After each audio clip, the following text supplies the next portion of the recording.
Bé, el fet que l'any 97 es constituís la xarxa Manresa és una cosa que ha marcat els diversos governs locals de la nostra ciutat, indistintament de quin fos el color o els colors de les diferents etapes de govern local des del 97 fins ara al 2016. Per tant, ha estat una qüestió molt important que ha marcat l'activitat política i l'acció de govern dels diversos responsables que hi ha hagut a la ciutat. Ara a mi, com a alcalde de Manresa, sí que em fa gràcia poder presidir una xarxa que va néixer a la nostra ciutat, que té continuïtat, que té uns tècnics a l'Ajuntament de Manresa que estan vetllant per al compliment dels objectius de la xarxa i alhora tenim el regidor de Medi Ambient que està perfectament identificat amb els objectius de la xarxa. Jo crec que hi ha un tema de fons, que és aconseguir aquesta conscienciació tant dels professionals de l'Ajuntament com de la ciutadania en general de la necessitat de l'estalvi energètic, de la planificació dels recursos en els edificis i d'aquesta consciència mediambiental i de mitigació dels efectes que s'ha aconseguit pel fet de ser a la xarxa. Som una ciutat mitjana gran en el mar de Catalunya, però teníem molt camp per córrer. S'han fet moltes coses,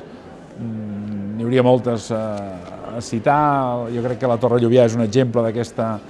sostenibilitat a l'entorn urbà i en l'anella verda de la nostra ciutat, però hi ha un munt d'actuacions més petites que caldrà anar fent i que s'han fet per situar Manresa a uns bons nivells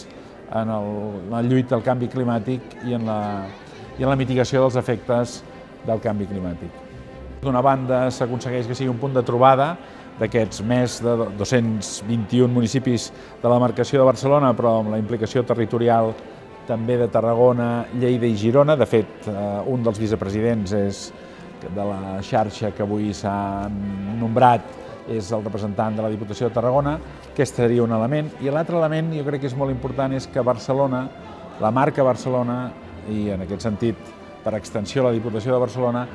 té uns valors en el món de la sostenibilitat i del medi ambient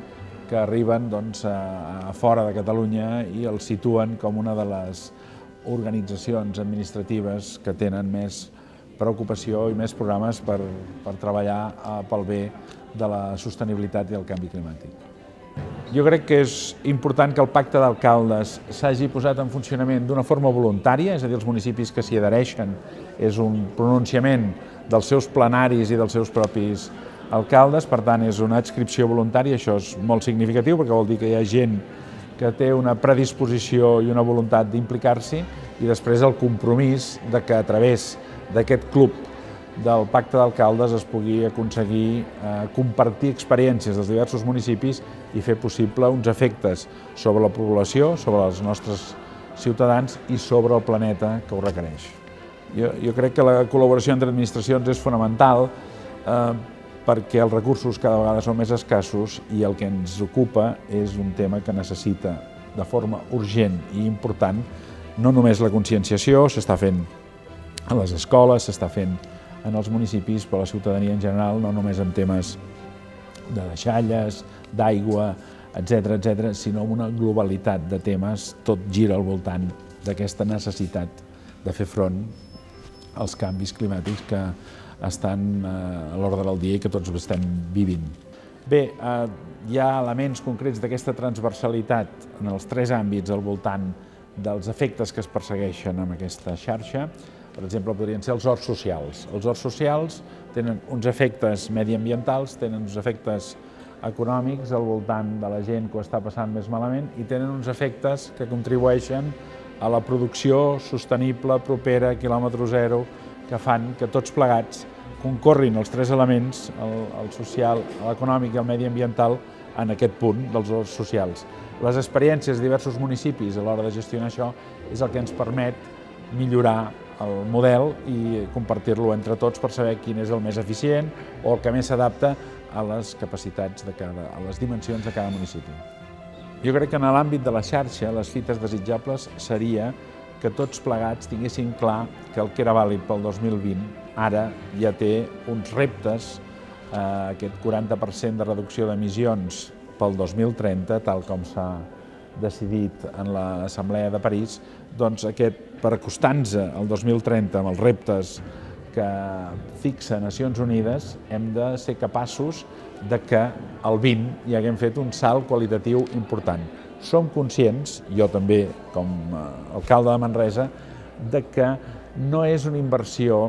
diguem-ne que hi ha una transició energètica, si se'm permet l'expressió, que fa que això de forma immediata no tingui bons resultats en la ciutadania, perquè dona la sensació que els carrers estan menys il·luminats, encara que estiguin il·luminats de forma més sostenible, i per tant la inversió ha de ser en termes globals,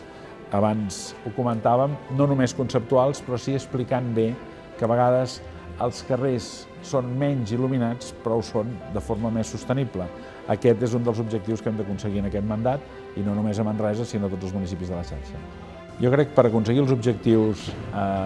2020 i després 2030 és molt important dues coses. Avui aquí, en aquesta assemblea a Sant Sadurní de la xarxa, hi ha molts polítics i hi ha molts tècnics, o hi ha molts tècnics i molts polítics. Primer, és la implicació conjunta d'uns i altres en pro del que es persegueix. I la segona cosa és que la implicació de la ciutadania, que jo crec que hi és, almenys en bona part de la ciutadania, de la necessitat de fer un canvi de model, i el sector privat, la gran empresa i l'empresa que ha de contribuir a que tinguem aquest canvi de paradigma en relació a la sostenibilitat i al medi ambient, doncs que trobi aquest espai per col·laborar amb l'administració pública.